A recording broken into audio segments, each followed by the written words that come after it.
연말 최대 쇼핑 시즌에 온라인 매출이 신기록을 세우고 있어 새해 불경기를 피하게 될지 기대되고 있습니다. 쇼핑 대목에 미국민들이 지갑을 활짝 열었으나 물가 급등의 여파로 선구입, 후결제가 늘어난 것으로 조사됐습니다. 미국은 물가 진정세에도 불구하고 2024년까지 물가와의 전쟁을 지속해야 할 것으로 뉴욕 연방은행장이 경고했습니다. 연방하원 다수당을 탈환한 공화당 내에서 강경 보수파와 온건 중도파 간의 대립으로 갈등을 빚고 있습니다. 메릴랜드 몽고메리 카운티에서 경비행기가 전선과 충돌해 수만 가구가 정전 사태를 겪었습니다. 여러분 안녕하십니까? 워싱턴 뉴스 투데이입니다.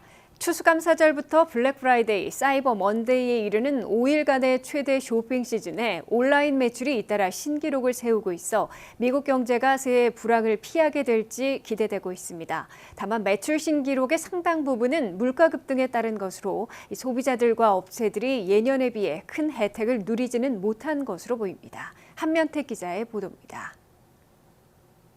연중 세일로 분산됐다고 하지만 미국에서는 11월과 12월 두 달간 최대 쇼핑 시즌으로 꼽히며 연말 대목에 따라 미국 경제 전체가 판가름나고 있습니다. 갈수록 온라인 쇼핑의 비중이 늘어나며 올 연말에는 전통 매장 51%, 온라인 47%로 비슷해졌습니다.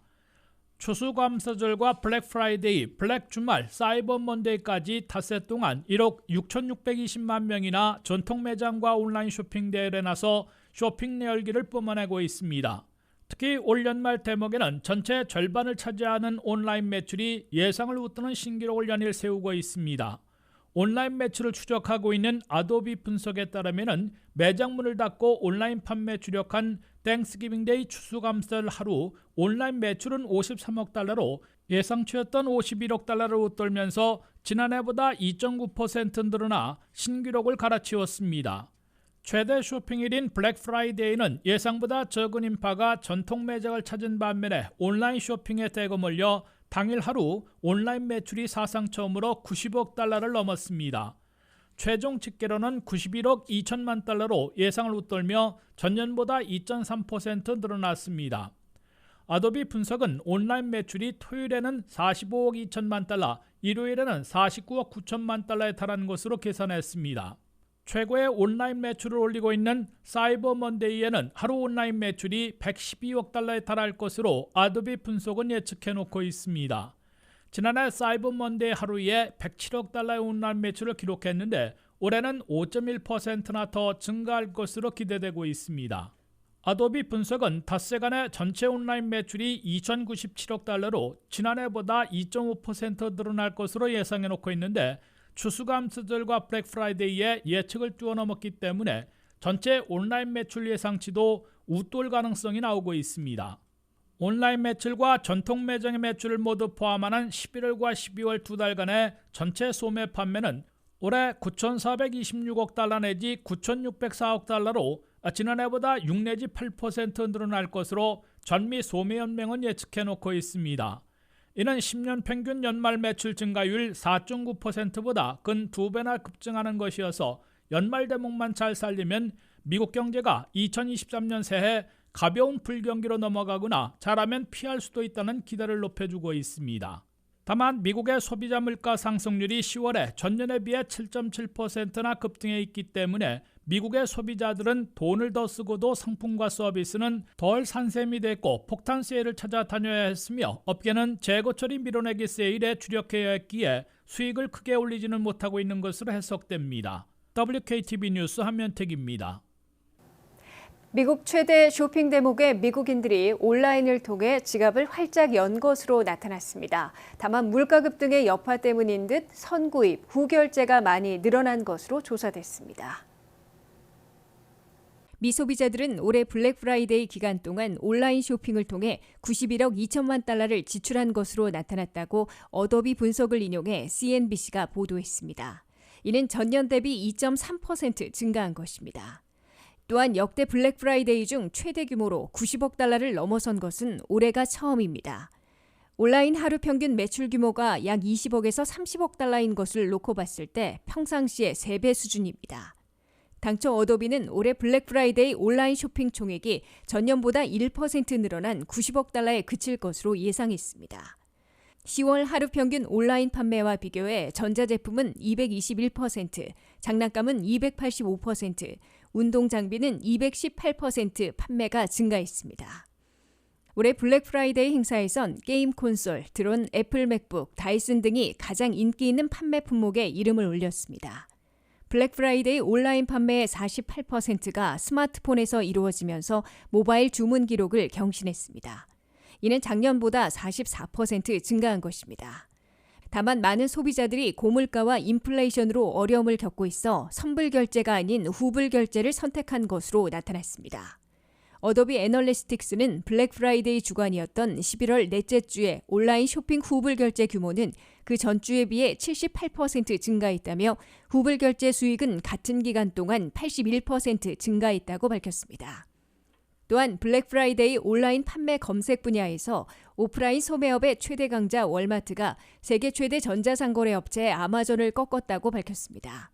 소비자들이 온라인을 통해 블랙 프라이데이 상품을 주문하려고 검색한 건수에서 월마트가 1위를 차지했고 2위는 타겟, 3위는 콜스, 아마존은 4위에 그쳤습니다.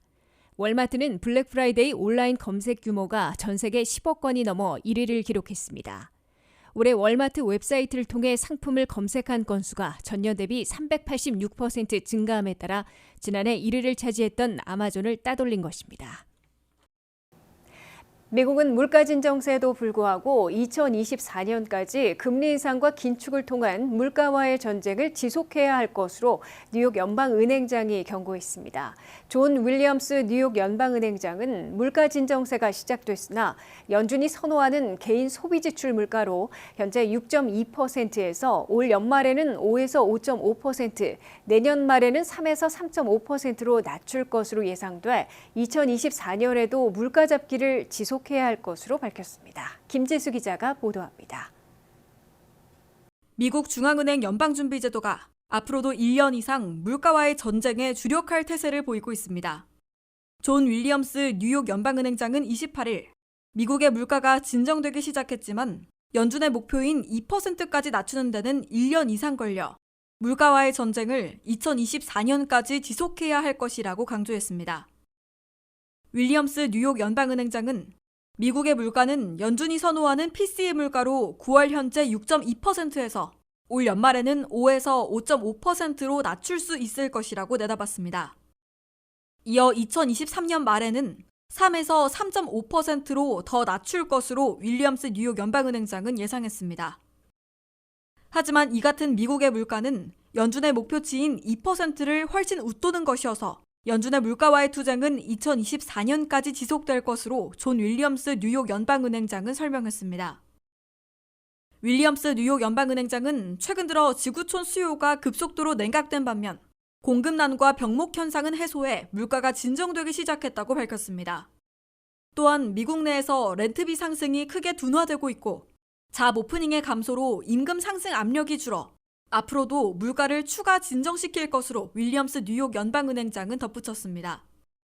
그럼에도 연준의 물가 목표치 2%대로 낮추는 데는 앞으로도 1년 이상 걸려 연준의 물가와의 전쟁은 2024년에도 계속될 것으로 윌리엄스 뉴욕 연방은행장은 강조했습니다.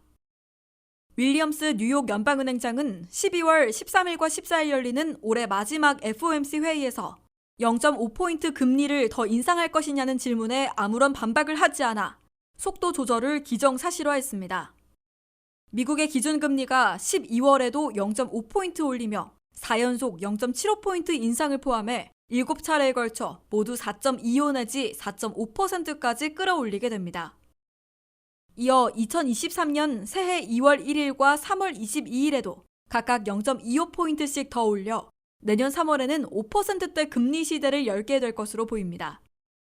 이와 함께 내년 한 해 내내 5%대 금리를 장기적으로 유지하며 금리 인하는 2024년에나 시작할 것으로 예고되고 있습니다. 이에 따라 미국인들은 내년 상반기에는 5%대의 고물가에 5%대 고금리라는 이중고를 겪게 될 것으로 경고되고 있습니다. WKTV 뉴스 김지수입니다. 연방하원 다수당을 탈환한 공화당 내에서 강경보수파와 온건 중도파 간의 대립으로 당내 갈등을 빚고 있습니다. 강경보수파들은 바이든 일가의 비리 의혹을 조사해야 한다고 요구하고 있는 반면 온건 중도파들은 물가 잡기 등 민생을 위한 정책을 주로 추진해야 한다고 맞서고 있습니다. 한면택 기자의 보도입니다. 앞으로 2년간 연방 하원을 이끌 공화당 하원 내에서 보수강경파와 온건 중도파 간의 우선순위를 달리하고 있어 새 하원의장이 되는 케빈 메카시 등 하원 지도부가 과연 지도력을 발휘할 수 있을지 예의주시되고 있습니다.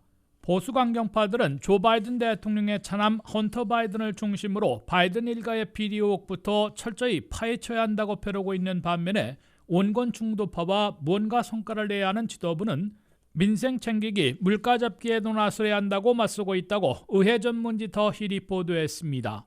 케빈 메카시 차기 하원의장 후보는 비공개적으로는 바이든 조사를 지원하는 동시에 공개적으로는 민생 챙기기, 물가 잡기에 더 비중을 둘 것처럼 언급하고 있습니다. 공화당 하원 지도부는 새초 물가 잡기를 지원하기 위해 연방정부 지출을 대폭 삭감하고 석유 등 미국산의 공급을 확충할 것으로 예고하고 있습니다. 공화당 하원 지도부는 연방 차원의 현금 지원, 코비드 백신 무상 공급 등을 차단하며 국가부채 상한선을 올리는 대신에 연방정부 예산을 대폭 삭감해 적자 감축으로 물가 하락을 지원하겠다고 제시하고 있습니다. 그러나 프리덤 코커스를 주축으로 하는 보수강경파들은 조 바이든 대통령의 아들 헌터 바이든의 각종 의혹부터 조사해야 한다고 강조하고 있습니다. 또 국경 안전을 망친 알레한드로 마요르카스 국토안보부 장관을 사임하도록 요구하고 거부시 장관 탄핵까지 추진하라고 당 지도부를 압박하고 있습니다. 오랫동안 바이든 일가 의혹을 조사해온 제임스 코머 의원은 헌터 바이든과 관련된 바이든 일가 사업, 이권 비리는 물론 헌터 바이든이 분실했던 노트북에 담겨있는 하드디스크 내용들을 복원하고 공개하는 준비 작업을 그동안 물밑에서 계속해온 것으로 전해졌습니다. 헌터 바이든이 분실했던 노트북 하드디스크에는 문란한 사생활은 물론 조 바이든 대통령이 과거 부통령 시절 우크라이나를 비롯한 해외 정부, 기업들과 연관되어 있는 기록들이 수록되어 있다는 주장이 이미 제기됐었습니다. 미국 정부가 우크라이나 전쟁 이후 왜 지금까지 지속적으로 엄청난 천문학적인 지원을 계속하고 있는지에 대해서 조 바이든 대통령, 존 케리 전 국무장관 등 민주당 실세들의 우크라이나 이권 관련 의혹들이 제기돼 왔는데 하원을 장악한 공화당이 하원 다수당으로서 본격 조사한다는 방침입니다. 케빈 메카시 차기 하원의장 후보는 당내 보수강경파들이 자신의 하원의장 투표에서 지지할 수 없다는 입장까지 내걸고 압박하자 국토안보부 장관의 사임을 요구하고 반트럼프 조사를 주도해온 민주당 의원들을 외교정보위원회에서 배제하겠다는 입장을 밝혔습니다. 이는 케빈 메카시 대표가 새 1월 3일부터 새 하원의장으로 선출되더라도 당내 강경보수파들에게 휘둘리며 크게 흔들리고 결국 상당 부분 끌려가게 될 것임을 예고해주고 있습니다. WKTV 뉴스 한면택입니다. 메릴랜드 몽고메리 카운티에서 일요일 밤 경비행기가 전선과 충돌하는 사고가 발생했으나 사고기에 타고 있던 2명은 중상을 입은 채 극적으로 구조됐습니다. 그러나 몽고메리 카운티에서 수만 가구의 정전 사태가 빚어졌으며 공립학교들이 월요일 일시 휴교했습니다.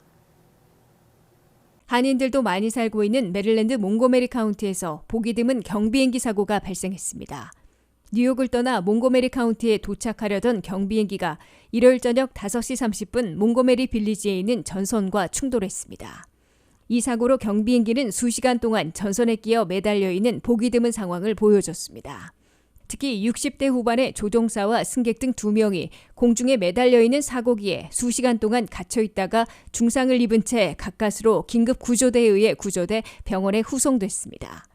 사고기를 몰던 조종사는 워싱턴 DC에 거주하는 66세의 패트릭 머클 씨로 확인됐으며 같이 타고 있던 사람은 66세의 루이지애나 주민 잔 윌리엄스 씨로 나타났습니다. 이들은 뉴욕 인근의 웨스트 체스터 카운티 공항을 출발해 메릴랜드 게이더스버그에 있는 몽고메리 카운티 에어파크에 착륙할 예정이었습니다. 이 경비행기가 전선의 충돌에 매달리는 바람에 몽고메리 카운티에서 펩코 에너지의 전기를 쓰고 있는 주민들이 월요일 새벽 1시쯤 최대 8만 5천 가구에서 정전 사태를 겪었습니다. 이 사고기를 치우는 동안 몽고메리 카운티의 상당수 주민들은 전기 없는 고통을 계속 겪을 것으로 예상되고 있습니다. 몽고메리 카운티의 공립학교들은 정전 사태로 학교 급식을 제공할 수 없게 돼 월요일 하루 일시 휴교했으며 커뮤니티 칼리지도 하루 학교 문을 닫았습니다. 국립교통안전위원회와 연방항공청 등 연방항공당국은 정확한 사고 경위를 조사하고 있습니다. 연방당국은 그러나 테러 등 범죄 행위가 개입된 신호는 없다고 밝혔습니다.